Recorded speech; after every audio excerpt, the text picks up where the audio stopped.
Pesta demokrasi akan berlangsung 2 tahun lagi. Tahap pendaftaran partai politik pun telah dibuka. Namun walaupun tahap pendaftaran begitu panjang, tentunya kita patut untuk mengawasi bersama-sama agar keikutsertaan dari partai politik tersebut juga bisa mencerminkan dan juga bisa menghasilkan pemimpin-pemimpin yang jujur dan adil. Nah, kali ini kita masih dalam pembahasan tersebut dalam Bedah Tajuk Lampung Pos bersama dengan Bang Ago. Bang, tadi sudah disampaikan sampai dengan saat ini ternyata dari 75 partai politik ya, kurang lebih ada sekitar 30 yang sudah ikut mendaftar. Tentunya dari pendaftaran itu tersebut juga pasti akan masih ada tahap-tahap seleksi lainnya. Salah satunya adalah administrasi.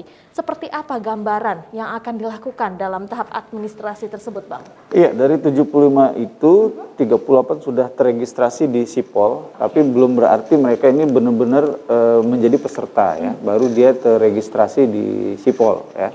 Kemudian proses selanjutnya adalah dia mendaftarkan diri ya, menyertakan berbagai macam persyaratan administratif, misalnya kepengurusan, keanggotaan, pernyataan sekretariat atau kantor partai politik itu ada di mana gitu kan ya. Nah, ini harus diverifikasi dulu secara administratif ya. Untuk partai-partai politik yang itu sudah memenuhi syarat parliamentary threshold 4% di pemilihan umum sebelumnya, itu tidak perlu lagi mengikuti tahap selanjutnya, yaitu verifikasi faktual. Nah, bagi partai politik itu yang tidak masuk dalam syarat parliamentary threshold itu tetap harus melakukan verifikasi faktual. Begitu juga dengan partai-partai baru. Jadi ini jalannya masih sangat panjang sekali. Nah, tapi walau proses yang panjang ini sebenarnya adalah proses yang sangat krusial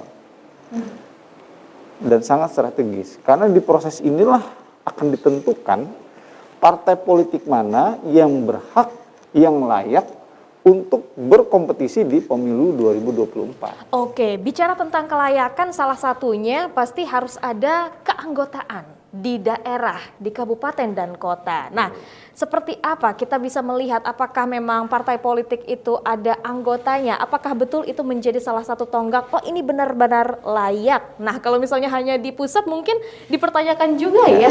Makanya itu dalam proses pendaftaran partai politik ini ada verifikasi administrasi dan verifikasi faktual itu tadi. Jadi setelah selesai di pusat itu nanti akan diserahkan kepada kabupaten kota untuk memverifikasi ya, apakah benar partai politik ini memiliki syarat minimal keanggotaan, misalnya atau syarat minimal kepengurusan, atau memiliki kantor ataupun sekretariat permanen ya, dan layak misalnya seperti itu ya kan, karena partai politik ini ada beberapa syarat yang memang harus mereka penuhi, misalnya ya memiliki kepengurusan di 70% kabupaten kota atau dan 50% di tingkat kecamatan ya, ini harus terpenuhi ya. Kemudian keanggotaan ada beberapa syarat ya, misalnya tidak boleh merupakan ASN atau TNI Polri ya, kecuali sudah purnawirawan atau sudah pensiun, itu baru diperbolehkan. Nah, kadang-kadang kita menemukan atau penyelenggara menemukan di pemilu-pemilu sebelumnya itu terjadi penyimpangan-penyimpangan atau persoalan. Misalnya ya, keanggotaan ganda. Saya misalnya ya kan diklaim anggota partai politik A. KTP saya ada di partai politik A. Tetapi di daftar keanggotaan partai politik B saya juga tercantum jadi ganda ya kan. Atau saya sebenarnya tidak menjadi anggota partai politik tersebut, tapi nama saya, alamat saya, kakak saya, mungkin KTP saya itu disertakan sebagai anggota partai politik tertentu. Ada itu dalam sebuah kasus di daerah ya, calon komisioner KPU kabupaten kota ketika akan dipilih, setelah terpilih di screening ternyata yang bersangkutan terdata sebagai anggota partai politik tertentu.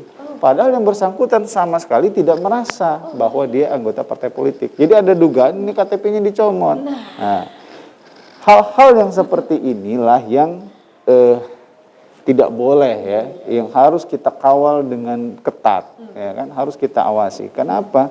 Ya karena ini adalah aturan main bersama yang telah kita sepakati untuk menentukan mana partai politik yang layak, mana partai politik yang tidak layak untuk mengikuti pemilu. Oke, artinya tim penyeleksi dari partai politik ini harus kerja keras ya kan untuk menyeleksi apakah betul administrasi itu juga berjalan dengan lancar, dengan adil juga dan jujur yang pastinya dan tidak ada yang sembarang. KPU kerja keras, Bawaslu selaku pihak yang mengawasi juga harus bekerja keras, masyarakat juga ya yang merupakan bagian dari sistem demokrasi ya itu juga harus bekerja keras mengawasi partai-partai politik ini supaya mereka yang lolos itu adalah partai politik yang layak. Dan esensinya adalah ya ibarat pertandingan kita mengharapkan pemilihan umum 2024 itu merupakan pemilihan umum yang fair, yang sportif ya. Tidak ada kecurangan. Tidak ada doping-dopingan seperti itu kan. Tidak ada ya pensiasatan melanggar aturan ya. Apalagi partai politik ini adalah aktor kunci ya dalam demokrasi.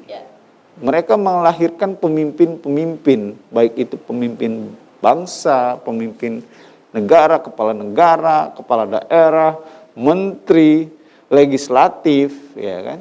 Itu sebagian besar ya dari partai politik. Makanya ini harus benar-benar dikawal dengan sebaik-baiknya. Baik, tentunya kita harapkan kita juga bisa saling bekerja sama, masyarakat, partai politik, kemudian juga KPU dan juga Bawaslu. Lantas seperti apa rekomendasi dan solusi dari Bang Agus sendiri tentunya agar partai politik yang akhirnya lolos ini benar-benar layak untuk lolos?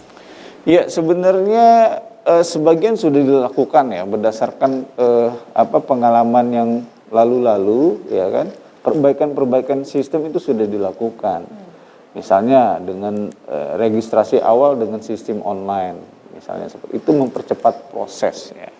Kemudian Bawaslu diberikan akses untuk sipol ya, sehingga antara penyelenggara KPU, pengawas itu punya akses yang sama lah, punya kesetaraan. Transparan ya? Iya, kerok kalau misalnya KPU bisa akses ini, pengawas nggak bisa akses ini. Ya, itu ini sudah ideal sih sebenarnya. Tinggal bagaimana komitmen bersama aja untuk mengawal proses ini sebaik-baiknya. Baik, tentunya kita juga sebagai masyarakat jangan bersikap apatis karena bagaimanapun kita juga punya peran lebih untuk menentukan pemimpin kita 5 tahun mendatang. Oke, terima kasih Bang Ago. Baik pemirsa Metro TV Lampung, demikian untuk bedah tajuk Lampung Pos kali ini, namun Anda jangan kemana-mana. Setelah ini kita akan membahas trending topik apa saja yang ada di multi platform Lampung Pos Group lainnya. Tetaplah bersama kami.